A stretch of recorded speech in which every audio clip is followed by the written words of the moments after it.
All this week, I'm going to be talking with Lauren and Lori from Double Trouble Philly Cheesesteak. They are out of Cypress, Texas, and we're going to kind of catch up on everything they've been doing with their business.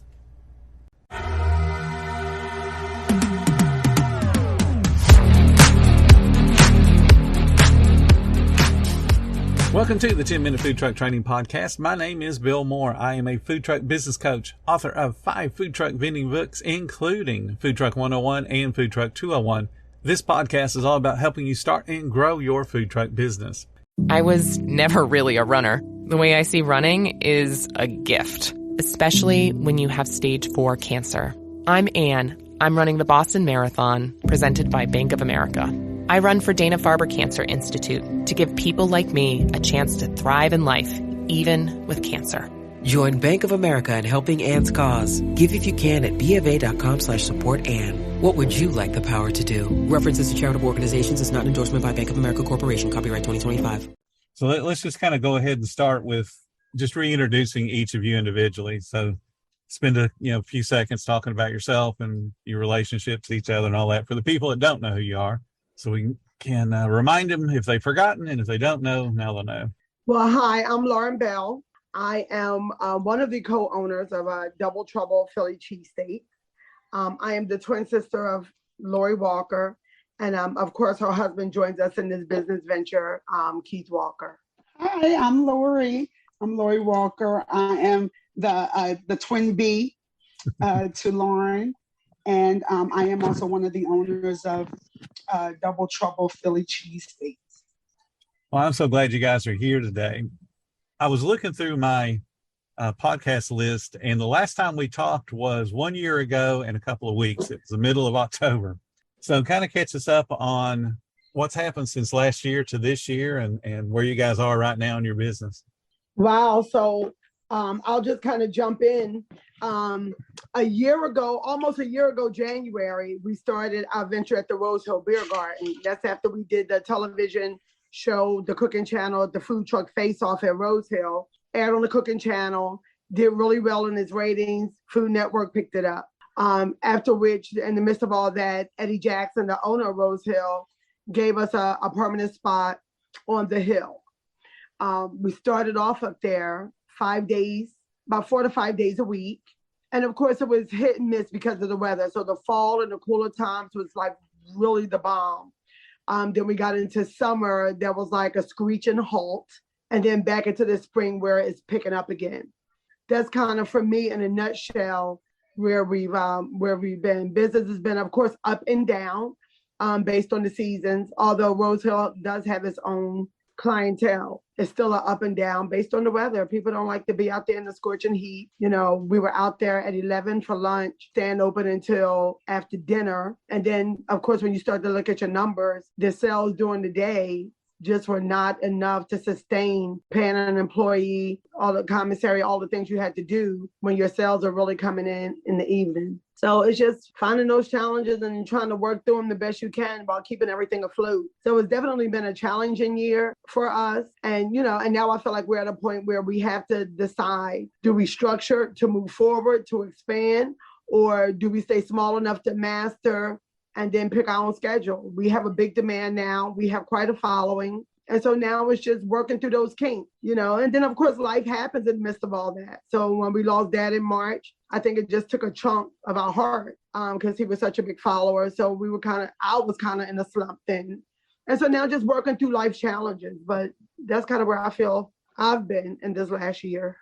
How about you, Lori? What are you thinking since the last time we talked? So since the last time we talked, I probably had, of course, a lot of different life happening moments as well. And while Double Trouble was always a more of a stepping stone for me, a path to something else or to bigger and better things, or a more of a connection for me, I feel like I am really wanting to work on the aspect of getting off the truck. I believe that we have a product, we have the customer service, we have the reputation, we have the platform for good service, but at the same time, me and my personal life and other other journeys are taking me on another path. So actually getting off the truck is really, really a high top priority for me, because I don't want the business, I don't want to just give it up. I want to actually use our reputation to build on and to lead it to other things. I have other dreams, other desires. I don't yet have grandchildren, but my husband and I would like to get some things done and accomplished before they arrive.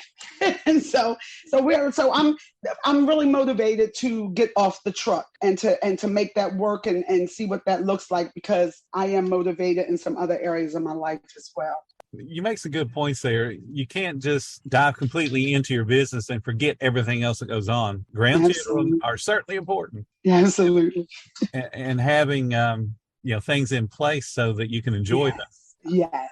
One of the memories I have of my grandparents, or my grandfather specifically, was every time we go to visit, he was always working in his hardware store. It's like that's what I remember. Grandpa worked in the hardware store. Yes. And that's not what you want the kids to remember. You want them to remember exactly.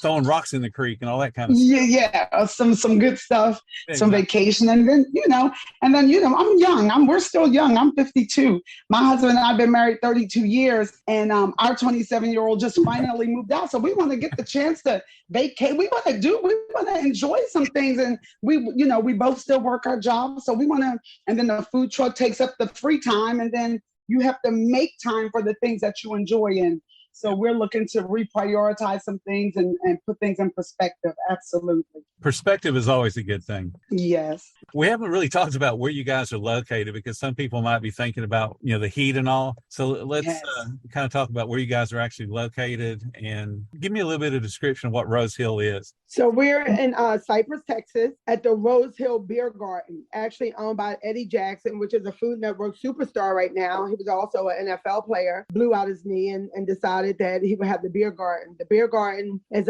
for Eddie, what he has made it is a family structure. It's a bar within and without, but it's also areas for a family. There's a playground area for the children. There's food trucks with a different variety of foods every weekend. There's beer, there's wine, there's so many things. But for the most part, he really builds this family camaraderie. People bring their dogs and their kids, and we have a good time at Rose Hill. It's not your typical bar where, after a certain time, the kids need to go home, or the families. Although, yes, you will see kids start to disappear, after a certain time, and the families take them home, but it's not a requirement. Like, you could enjoy, you could come out and hang out for the day, feed your kids, feed your dogs. It's great. It's really a great environment. I know that when I got to visit you guys, the weather was kind of chilly. That was in January, I believe, the first time. Talk about some of the struggles there when it was slow. I guess one of the hardest struggle for me is just pretty much just being there all day.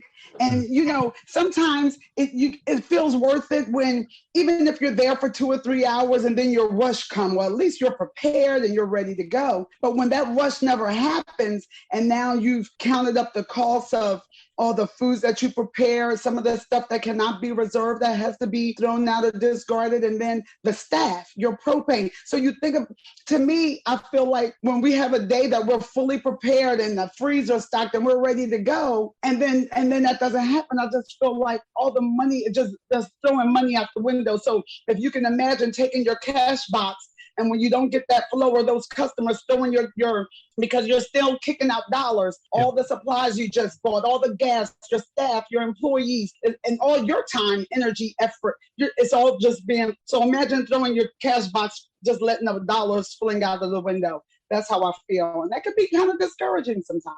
That could be downright depressing the way you described it. I think I need a drink, and I don't even drink. It's a good thing you were at the beer garden then. Yeah. Lord have mercy, you just made my heart real happy. Sorry, I didn't mean to paint up there, but I'm just trying to keep it 100. That's definitely the life of a food truck. Some days it is a complete feast, and other days it's a famine. Yeah, absolutely. And you just got to be prepared for it. Well, what really matters is the attitude that you have getting through those times. So let's kind of talk about where you guys are going to be going. Where are you headed? What are your thoughts for the coming year, coming season? So I'll just start real quick, Lauren, and then I'll let you take it away. One of the thoughts that I've presented to Lauren and even to our children. So we have right now 2 staff members that are absolutely can run this truck on their own. but the two of them together are only available on Saturday. So what I have done was took all of Lauren's children, she has 3, and my 2, that's 5. And I've presented them, and then a nephew. So actually it's 6 in total. And I presented them with, hey guys, look, I know everybody has their own job, but Double Trouble is a family business. What I would like to see is for you guys to volunteer one Saturday a month.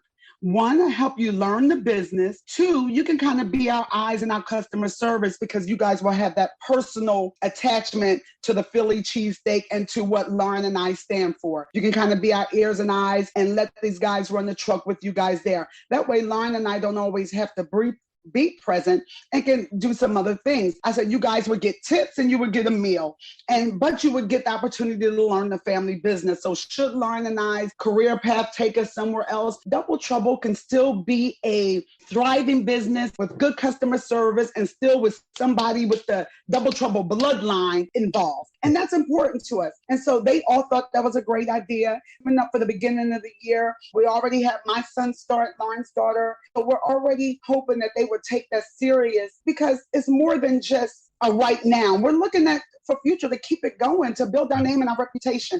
And so the goal is not only to have our family members help us so that Lauren and I don't always have to physically be there. Of course, we'll be there whenever we can because we know people come there looking for us and looking for Double Trouble. So of course we will keep our presence, but just taking off that pressure of the truck can't run without us. We want to eliminate that. And then being open, it would be so nice if we can clone our 2 employees really to be open at least 4 days a week. So that's the goal, is trying to find and weed out and search and whatever we have to do so that Double Trouble can at least be open 4 days with some good steady workers with family involved and move around so that we can explore some other avenues. So that's my goal.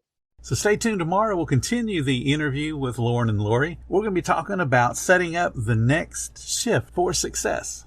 Thank you so much for listening to the 10-Minute Food Truck Training Podcast. If you're finding all the information helpful to your food truck business, please become a monthly supporter of the podcast. Just hit the support button or follow the link in the description. Every little bit does help keep us going. Join our Facebook group. It's called Food Truck Training. We have a whole bunch of awesome members at all different levels, from brand new beginners to decades-old veterans. They've all got your back when it comes to helping you with your food truck. And again, thank you for listening. Come back tomorrow because I got plenty more to say when it comes to helping you and your food truck business grow.